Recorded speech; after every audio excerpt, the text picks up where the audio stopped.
Ladies and gentlemen, the President of the United States.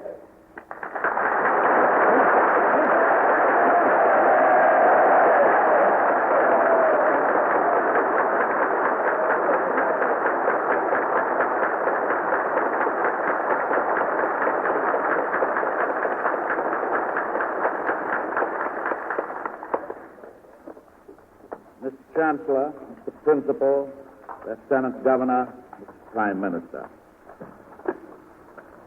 my newfound associates of Queen's University,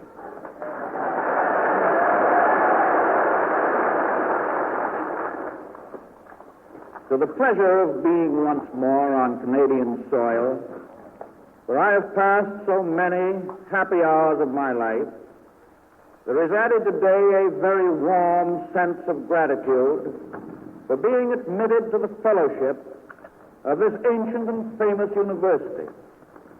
I am glad to join the brotherhood which Queen's has contributed and is contributing not only to the spiritual leadership for which the college was established, but also to the social and public leadership in the civilized life of Canada.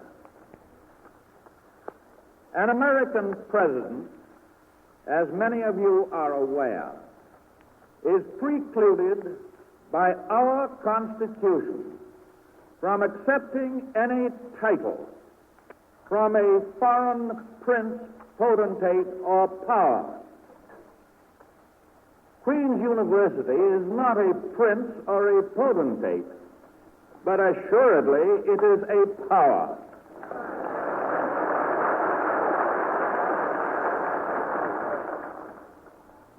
Yet in spite of that, I can say without constitutional reserve that the acceptance of the title which you confer on me today would raise no qualms in the august breast of our own Supreme Court.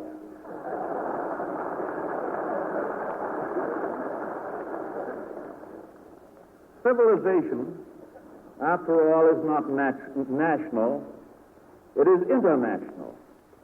Even though that observation, trite as it is to most of us, seems to be challenged in some parts of the world today. Ideas are not limited by territorial borders. They are the common inheritance of all free people. Thought is not anchored in any land, and the profit of education redounds to the equal benefit of the whole world. That is one form of free trade to which the leaders of every opposing political party can subscribe.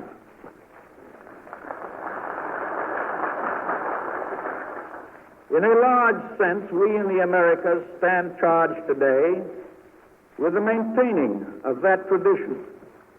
When, speaking a little over a year ago in a similar vein, in the Republic of Brazil, I included the Dominion of Canada in the fellowship of the Americas.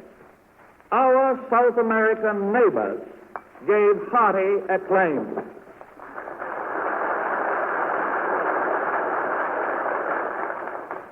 And we in all the Americas know the sorrow and the wreckage which may follow if the ability of men to understand each other is rooted out from among the nations.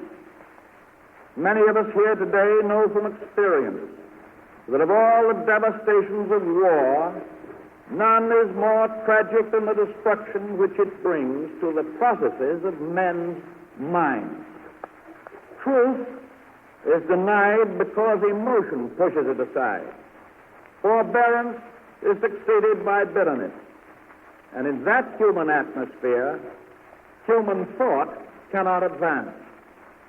It is impossible not to remember that for years, when Canadians and Americans have met, they have lightheartedly saluted as North American friends, with little thought of dangers from overseas.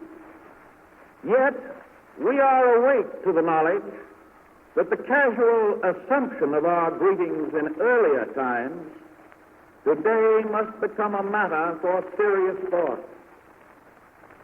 A few days ago, a whisper, fortunately untrue, raced around the world that armies standing over against each other in unhappy array were about to be set in motion. In a few short hours, the effect of that whisper had been registered in Montreal and New York, in Ottawa and in Washington, in Toronto and in Chicago, in Vancouver and in San Francisco. Your businessmen and ours felt it alike. Your farmers and ours heard it alike. Your young men and ours wondered what effect this might have on their lives. We in the Americas are no longer a faraway continent to which the eddies of controversies beyond the seas could bring no interest or no harm. Instead, we in the Americas have become a consideration to every propaganda office and to every general staff beyond the seas. The vast amount of our resources, the vigor of our commerce, and the strength of our men have made us vital factors in world peace, whether we choose it or not. Happily, you and we, in friendship and in entire understanding, can look clear-eyed at these possibilities, resolving to leave no pathway unexplored, no technique undeveloped, which may, if our hopes are realized, contribute to the peace of the world. Even if those hopes are disappointed, we can assure each other that this hemisphere at least shall remain a strong citadel wherein civilization can flourish unimpaired.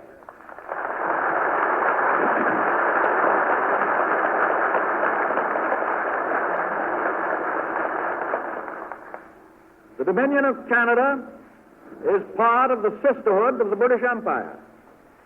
I give to you assurance that the people of the United States will not stand idly by if domination of Canadian soil is threatened by any other empire.